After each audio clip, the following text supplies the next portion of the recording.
If you like what we do here, be sure to like and subscribe. Even support us on Patreon. Now let's go. Hello, people. I never know how to start these, but here we are.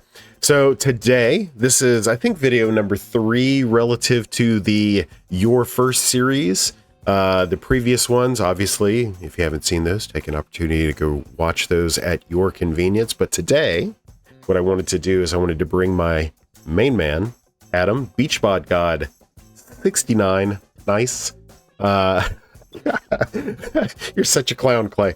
I wanted to bring him on because he has a personal story that I believe would serve as a nice anecdote to other players who are likely faced with the same circumstance situation. So in the pre-show, today's pre-show, we talked about his baby, Mystic Enforcer. We talked about his concepts, surrounding the creation of the list. We talked about how he plays the list. We talked about, where he thinks it kind of fits in the broader landscape of, things. So that is a part of this journey, that I think other players would be able to benefit from. So today's Your First video is dedicated to getting started. How do you engage if you've never played Pauper Commander before, if you've never built a competitive list, if you've never done any of those things in any way, shape, or form? How do you get started? How do you engage with the format? How do you generate ideas for something? I mean, the reason why this came up with this guy in particular is because he's been playing the same deck for like 18 months. He's got a 31% or 31.58% win percentage with it. So what better person, I think, to kind of like engage in this conversation to deliver these conceptual points in a way that's digestible and understandable. And yeah, Adam, tell us about yourself, man. That was so nice. Thank you. Gorge, you're gonna make me cry. No, I appreciate it. So I'm gonna say first off, my dog's gonna run in and out of the frame. So apologies if I have to go get him. He's 7 months, so puppy brain. Mm-hmm. Yeah. So I will say first, thank you to yourself, to Alcadron. Dave is actually the person who got me into all of the online groups. I saw you guys on YouTube through Common Connoisseurs, Ryan's channel and other channels. And the reason I sought out this format was because I felt like I had done everything else already, and this is such a refreshing format. So quick plug before I answer your questions. Anybody who's played Commander, it's so easy to get into this. The format's simple. It's fun. It's refreshing, and that you don't have to worry about getting the next nice new shiny card. Every deck is like $50-$60, mm-hmm. And it's just so much fun. I've never had this much fun playing Magic, and I've played since Odyssey, so it really dive into it. But as far as hopefully I can answer that question, because I'm starting to forget it already. I can regurgitate. Yeah, please, could you? Yeah. So new player stumbles across a PDH video and is like, okay, oh my God, how do I engage with this format? So what would be your step one? Gosh, so for me, the way that I play the game is if there's a format and if there's a group that's playing, I want to see what they're doing, because I want to beat it. I want to beat my opponents. I'm very competitive, and I want to see what their strategy is. And then how can I? Yeah, exactly. Just get in there. But I want to be able to find what they're doing and how can I stop it, break it, or even a lot of people look at something and they want to enhance it or make it better. Sometimes that's fun too, right? So that's what I would do. I would try to find what's out there. And the reason I played Mystic Enforcer and why I even thought about making it is because it was designed to beat what I saw in the meta. So, but yeah, that's what I want to do is I want to see what they're doing and how can I beat it. Perfect. All right. So I know they exist, and I've never met one, but I know they exist. So these people who do not engage with online deck building, web-based software, e.g. Moxfield or ArcDeck or what have you. I know those people that don't engage with those platforms exist. However, I don't recommend, especially in a competitive environment, I don't recommend not engaging with something like that. Did you have any experience doing research, finding deck lists, that kind of thing? But I had always used for the longest time. So Moxfield is a fantastic website. So if anyone's not familiar with it, go to Moxfield. There's so many lists that are on there. People will show you their lists. They'll talk about their lists all the time. They'll have primers on how their lists are made. It's great info if you want to beat them. But there's also, like you said, ArcDeck. I think Tapped Out is another one. I use that a lot. But I think that there's nothing wrong with using these playtest formats, especially for playtesting, for looking up cards. They have great search features. I find a lot of my cards that way. If I'm looking for a certain strategy, you can just type in a few keywords if you wanted to look up forest cycling, right? You can find all of the cards that have forest cycling with that keyword. So I think they're fantastic tools for building a paper deck. All right, so let's marry the two concepts together. So a few moments ago, you were like, I want to find what they're doing and I want to beat them, right? Yes. Yep. And then we have these Moxfield, ArcDeck Tech, Tap Out, what have you. How did you marry those two together? I started playing in tournaments. What I found is that a lot of the tournament hosts, they have to validate these decks and actually put these decks lists online. And, for a long time, I had to individually look at what the Gretchen list was. And it took a lot of time. I'd have to look at what the Malcolm Kettis decks were, what Marauder, the most recent one, what is going on with these awesome lists and how are they functioning? And you can play test them right there, but that's so tedious. And this is an early plug of something that I really appreciate. There's now cPDH.guide has power rankings. Yeah, I know. Thank you for making it. I can't thank you enough, because now I can see who's done what and how they've performed against their peers. And that's key, how they performed against their peers. I'm not looking for the best. I'm looking for what have they done lately. And when I can see what they've done lately, I can see the trends. And if I see what's trending, I can see how I can adjust my strategy to beat the trend. Right on. So, yeah.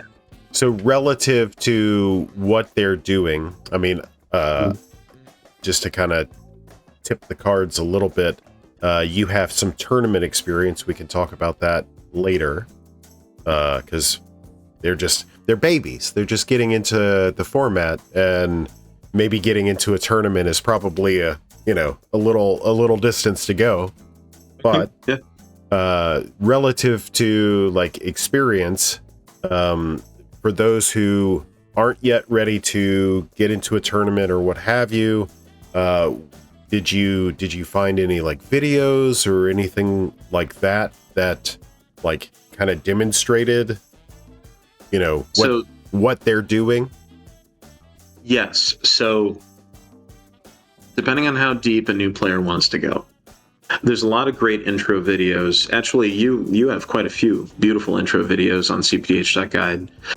Fantastic, very neutral, very well kept. There are other streamers too that have some intros. I think Encleosaur actually has some really nice ones. I'll plug in. P does a fantastic job. Love what you do. Keep doing it. Bobby B. Fine with the Sanctuary has. I love how he runs things So for tournaments, if you're trying to do a tournament, also Chris from One More Game, love Chris. Chris is great. Been able to have some web tournaments where you can actually play paper and get there, but they also have just regular games that you can do on the Discord. You know, people are always looking for a game, and even just the one-off games are a great way to try a new strategy. You don't have to be on stage to do that. You know, you don't have to have the pressure of being in a tournament for that. But if you're prepping for tournament play, let's say that you've gotten a deck, the deck feels good, and you've played it a few times in a pod. So let's. Do you want me to hold that? I'll hold that thought. Let's take one step back. Sure. Okay. Yeah, I'll hold that. That's fine. So there are two. Well, there's more than one school of thought. So new player comes in. You already prefaced a little bit with either A, they can come in with their own homebrew, you know, do some studying, what have you, or they can come in and net deck, which could be a dirty term depending on what your community thinks about that. I don't have any particular. If you want to play one of my lists, somebody else's list, do that. You know, like you already alluded to, primers could be a wonderful tool for helping you navigate through playing a list. They also help you navigate to defeating a list. I digress. But also, like, so a new player doesn't know, like, well, what should I play? I mean, we hear this from experienced players, so you're going to hear this from, you know, a novice, as it were, to the format. Do you have any, like, particular, like, recommendations for trying to suss that out relative to the example of maybe a homebrew or maybe a net deck or, you know, maybe something in between? You know, there's nothing wrong with. I'm the kind of person where I'm very old school in how I play. One of your good friends from Philly, Heartless, Kai, is what his friends call him. I'd love to be his friend one day. He seems like a great guy. It cut from the same cloth as me, where I want to show up and just beat the snot out of somebody with something that they can't see coming, right? That's me. That's my play style. Other people don't want to reinvent the wheel, and they want to actually play something that's a little bit more tried and true. And for I actually think another channel that should be mentioned, Common Theory, they do tier lists of the tried and true stuff often, and they tend to be very, very focused on what has, like, from their own perspective, right? And so it's interesting to be able to see all these different places. But what I really like as far as getting the clearest understanding is seeing what actually has happened in some of the power rankings and some of the other things, because now all of a sudden you've got more what I think is just, this is what has happened in tournaments, right? So you can see the trend line. But you know, what is comfortable is what is right for the player, regardless of your play style. Some people don't even like to play. Like, some people really love aggro. I know that there's a couple of players in the online meta that don't even really pay attention to what the opponents are doing. They just want to beat the snot out of them, and they win, you know. But then there's some players that love to be more reactive and kind of play possum and then win at the last minute, and they play control. Play where you feel comfortable. Challenge yourself, you know, and maybe play out of the box a little bit, but wherever you're home, that's where you should be. You know, you've made me toot my own horn like multiple times over the last hour or so, and not that I'm incapable. I don't know. I feel gross when I do it, but you saying that reminds me of something that I've previously said to folks on a podcast or whatever I was invited to at the time. I firmly believe, and I think yourself, I think Hive, and others that meet this particular definition, players that are super comfortable playing their particular list, that player is dangerous, infinitely dangerous. So, you know, we talk about, like, putting a whole lot of stock in, like, you know, Malcolm Kedis is XYZ and Gretchen is blah, blah, blah, right? So these commanders have access to generically powerful cards, and a lot of that superficial assessment is based on that component right there. But you can take a off-meta list and put it into the hands of a killer, and I mean, it's happened multiple times over the last year. Patchwork Automaton, Kevin, Broken Card from said and Philly meta, yourself, like, you know, getting in there, knowing your game plan, knowing your 99, and playing to your particular outs is something that is not highly rated, actually not appropriately rated, I think, in this current era of cPDH, who's it, what's it's, and well, pontifications. I appreciate you saying that. I think first that means a lot, but and I love, so the guys from Philly in general, I want to meet you one day, and I really want to show up, be best friends, smack the shit out of so just totally destroy you guys. That's a challenge. I'm looking forward to it, but also make best friends out of it, because that's what this whole format's about, you know, and it really comes down to the relationships that you make here and the fun that you have. And if your fun is like me, where you want to make something that is totally off the beaten path so they don't see it coming, do it. But if you really enjoy the efficiencies of a list like Gretchen, like the best pilot to date for Gretchen, Bobby Beefine, has just, I mean, statistically is dangerous, like you said, when he plays Gretchen at the table. Don't tell Puzzle. I mean, don't get me wrong, Puzzle, you're dangerous too, but like I saw the numbers. We all see the numbers, right? You just got to show up more. I want to see you play more, Puzzle. We can get this done. But so this is a shameless, an opportunity for a shameless plug. So this video is meant to be a sister content piece for an article that Adam is writing for the .guide website.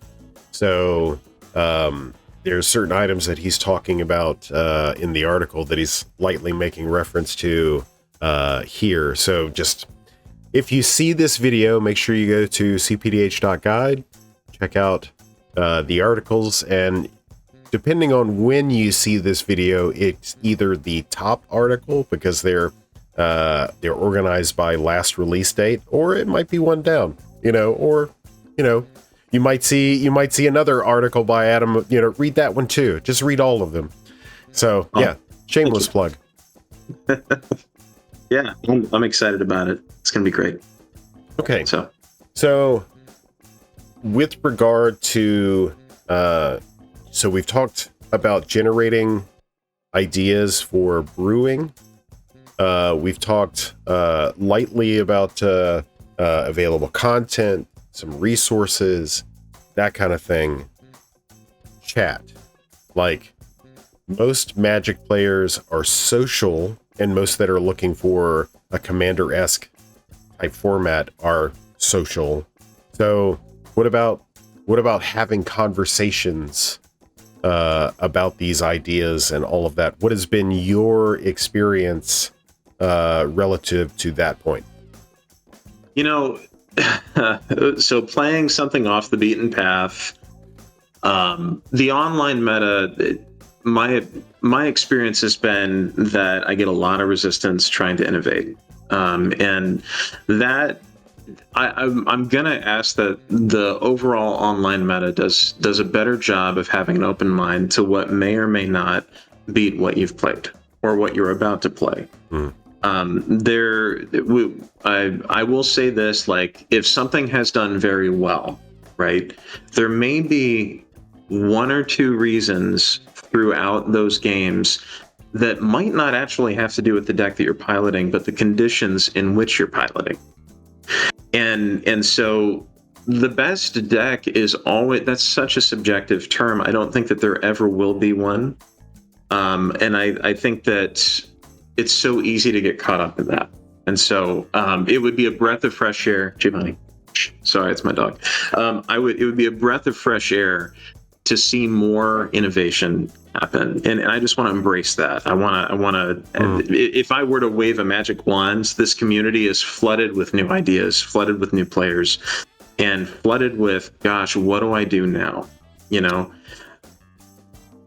I think my perspective on the whole eventual best deck, if we had tens of thousands of players engaging with the cPDH meta, then there is an opportunity for some air quotes best deck to kind of matriculate, to the top of, the heap, as it were.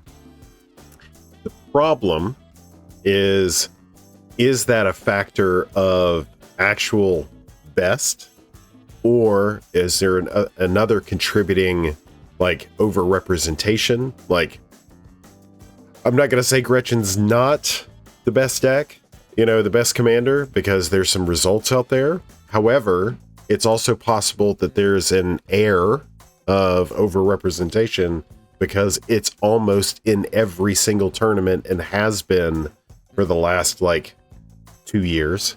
So if it's in every single one and it has a decent performance record just by virtue of numbers, you're going to have a skew. Now, I'm working towards kind of sussing that out a little bit right now. At the time of recording, on .guide, you can see some raw power rankings that are essentially based on a scale of 1 to 100. So it's not a percentage, but it's definitely confined and constrained. And the idea there is to stretch the values out over the representative field. So that way, by that stretching motion, you can kind of see the distance between upper and lower, all that stuff.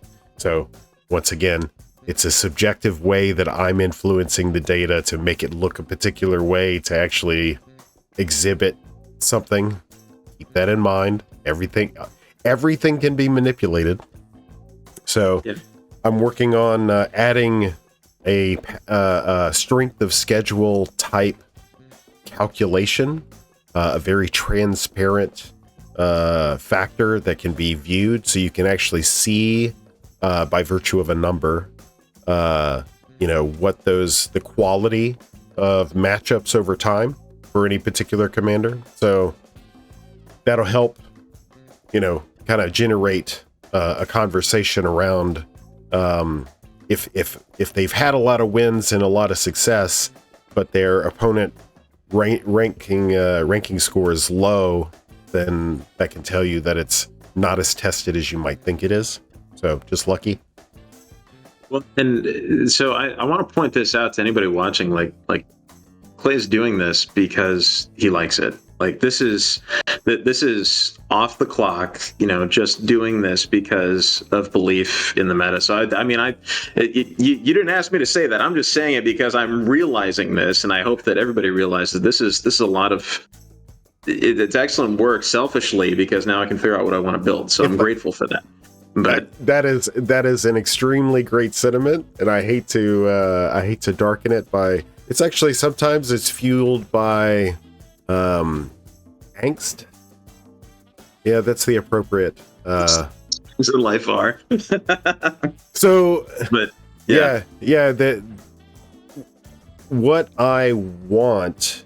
Well, I'm kind of lucky enough to be a steward of the community of the format. So and you hear my dogs barking now because it's food time. Yeah. What I want is opportunity of just open opportunity for any player, new, experienced, what have you, to be able to have access to free information without, well, you can't eliminate bias completely, but without as much bias and when I say noise, I don't mean statistical noise. I mean this. Just trying to give it as free and open as possible, so that way players can make their own damn decisions. versus being told. So I want to bring that. I want to talk about that because I did want to say something to the new players that are wanting to enter a tournament, because the information from all the above, right? I think all of us are going to be victims of our own bias. There's so much. I think within a smaller community, you can actually have confirmation bias feed on itself, and then it can become very homogenized. Mm-hmm. What I'm going to tell everybody is play whatever you want. But all this stuff that's online from all of these different resources that we have, not just this channel, but all the channels, whatever they're showing you is probably what they want to play and what they're going to play. So use that to your advantage, right? All these tools are here for you. But what the most important thing to know is that we're all here for you, because even though it's a competitive and fun game, we love this game and we love the players that love it. Mm-hmm. So very much excited to have more people come in. Yeah, and relative to that. So Lobert does long form content videos. He's great too. Watch Lobert. I love Lobert. So I'll put links to all these folks down in the description of this. So Lobert and Ankylosaur do long form videos, kind of like the faceless voiced, voiceover stuff, where that's really heavily scripted and takes them a month or two to actually put out a video, which is sad, but it's also awesome because they take the time to really dig into it. And then you have Ryan, who is starting to come out of his hiatus. He's got a new computer, new setup, all that stuff. And if you've ever, minute one of watching anything Ryan produces, you'll know that his perfectionism is the thing that slows him down and maybe potentially, kills him sometimes. So, but that said, he's heavily, highly knowledgeable and heavily interested in delivering a very specific product. And, being that, he's my OG partner from way back when, he still ascribes. So I'm gonna get cheesy on you. So everybody's seen Ratatouille. Everybody's familiar with the phrase "everybody can cook." So this isn't literal to where anybody can just pick up anything and win with it. However, the sentiment is that you can, in a very skilled way, you can assemble a deck of cards, and through this thoughtful process of engagement, you can have a particular outcome, based on all of that criteria. So when anyone can cook, that's what that means. So Ryan is very much, in the Comic Connoisseurs, is very much a community of, hey, if you want to brew it, let's find out. Let's mess around and find out, right? So if it works, it works. If it doesn't work, then we can have a conversation. If it does work, we can have a conversation. But the point is, try and then talk about it, So that's the Comic Connoisseurs. Now, there's not much of a competitive scene on the home base, but it bears mentioning that's the OG, where everybody is. It's meant to be the player hub for the format. There's 3,500 people on that server, most of them casual. So there's that place. One More Game, Chris, and the Sanctuary mentioned earlier. They're tournament hubs, and Chris's server is largely active around those particular tournament times, but he does regularly engage with Pauper Commander content. Sometime during the week. I forget the cadence of that. I think he's in the process of changing up those days. And there's my little dog right there. And then Bobby actually has a pretty active server where you'll catch some morning chats potentially with yours truly, and him too. Yeah, I'm around. And then, as mentioned, there's a common theory who those upstarts in the community who are trying to build a brand off of tournament experience. I don't know. It's hard to qualify. It started out one way with Puzzle, and then now it's with Kunks and a Sandwich teaming up with Gator. It's morphed into something a little different. But they, like Adam said, they put out a quarterly, twice annual tier list that they update.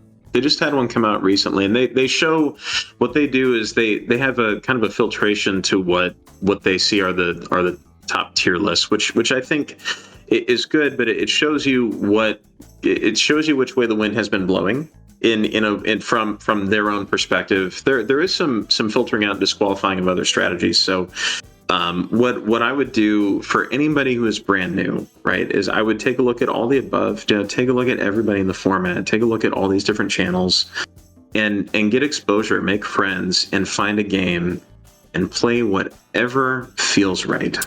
And if it doesn't feel right, adjust it. And trial and error is the grindiest, strongest weapon you have. And it's going to make sure that you know how to beat what's out there. And so that's the best thing. And you can even do that with a list that's tried and true. You don't have to build it from scratch. You can build something that's already there, but now start adjusting it and make it your own. Every signature, put your signature on it. It's unique, and it's going to be fantastic. 100, yeah, 100%. Yep. And hopefully, not to divulge too much at the moment, but hopefully that finding a game will be that much easier here in the future. So keep your eyes peeled. So let's see. Okay, so covered resources. We've covered communities. We've covered the website a bit. That's actually a pretty good pivot point. In your article, do you go over any functionality over the website? I can touch on that a little bit more with that. So the article is going to reference deck building as a topic. And this is the one that will be released most likely in time with this video. But it's deck building and also resources for that. But and it highlights a few. It highlights the all-time winner and the perspective of kind of the GOAT right now, Gretchen. And actually interviewed its most successful pilot, Bobby, and he had a really unique perspective. And then the most recent tournament winner, Hollow Marauder, and I have snippets from your interview with Ryan in that as well, and just that perspective. So ultimately, the whole article will reference some of these tools as well that are available on cPDH.guide. The power rankings, for example, is a great tool. A lot of things that you can take a look at and see what has happened from tangible data and try to build from that. That's my thing. I want to see the data, and I'm kind of one of those nerds. But ultimately, use this article and any of the tools and resources above to come and play with us. We can't wait to see you. Yeah, 100%. Once again, if the community or individual has a link tree, I'll try to link that more broadly in the description down below. I'm hopeful that if you're new to PDH, you're likely not new to Magic. We don't have a lot of first timers to the card game enter into this format. Normally, it's expats from other formats. So that said, you should recognize, Moxfield, Discord, these various symbols and all of that. So I'll try to link the link tree, which will give you the broadest spectrum of availability for any of these particular platforms. It's, now that I think about it, it might actually be somewhat daunting to go through all of these. But I mean, that said,